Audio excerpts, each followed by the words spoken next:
Bloodstained Curse of the Moon is a retro platformer legend reborn.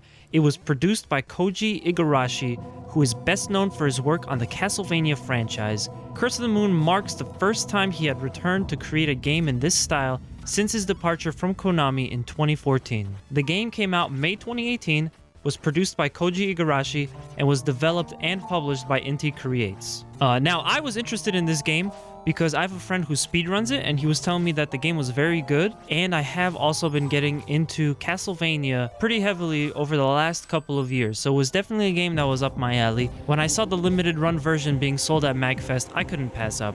So right off the bat, this game just clicks. It feels like it was made by a competent team that understands what makes OG Castlevania enjoyable. And it does that by borrowing some of the best and most punishing aspects of the old games, but then it takes it a step further with all these quality of life improvements. This game basically has everything you would want in a Castlevania game and more. For example, the bosses will hit you one more time post-fight, creating a greater sense of urgency. You get to swap characters instantly, which allows for some really cool strategies, mixing the different moves like freezing projectiles to make platforms. You can jump onto stairs, which is one of the most important things that he really could have brought back, which is in order to actually just jump onto a staircase and be able to be on that staircase instead of having to either climb it from the top or the bottom. Long annoyance from the first couple of games of the series. You get these branching paths with multiple story outcomes that unlock new game modes, most of which you can get through on your own without having to read it up. Very straightforward. You'll just play the game and pretty much unlock most of the content without having to do too much digging. And they added a very special mode, the ultimate mode, that buffs the main character Zangetsu, but it is cleverly also another difficulty level. So you're not just getting buffs for a character and new moves that help you get around faster. You will actually have to fight more enemies. All the boss fights are more difficult. So they didn't just give you the, oh hey, you've beaten most of the game, so now you can play as the really broken character. It's you play as a more powerful character, but now you have more challenge compared to the other modes of the game. And because of his new moves, it actually plays different and is more fast-paced. And this is what we call Ultimate Zangetsu. So they have all these great improvements to what made original Castlevania great, and it comes together in such a neat little package. And of course, the sound design and the visuals are phenomenal. I specifically want to call attention to the bosses taunting you at the start of boss fights because it's so animated and it's always so fun to watch. Really gets you excited to get into that boss fight.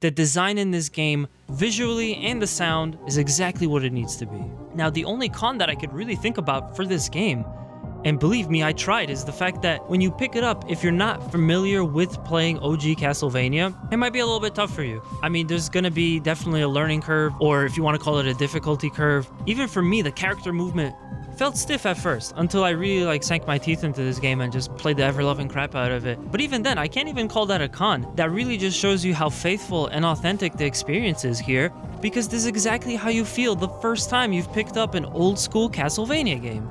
As a side note, I have actually started to speedrun this game, never had any experience with this, and what I really like about playing the game in this way is the sense of progression that it gives you to play it faster and faster.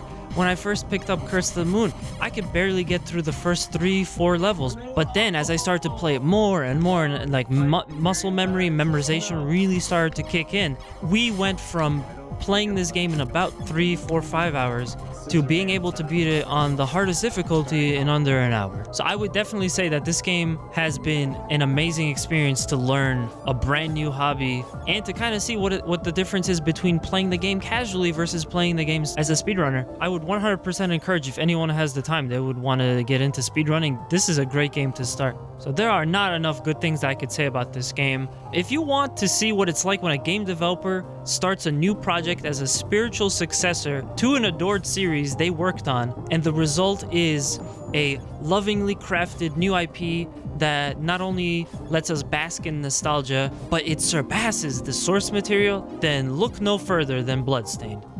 Also, let's not forget, this game was basically an appetizer for his next game, Bloodstained Ritual of the Night, a spiritual successor to Castlevania Symphony of the Night, which he is most known for working on. Creating Curse of the Moon was a stretch goal for the Ritual of the Night Kickstarter that, had it been met, he would make a retro-style version of Ritual of the Night to serve as sort of a companion game. And this is what we got. This is like accidentally striking gold. This game is amazing. I highly recommend you go check it out. Anyway, I'm Nanners from Two Stupid Gamers. This has been Quickscope. I hope you enjoyed it. Let us know in the comments below. Make sure to subscribe, and we'll see you on the next video.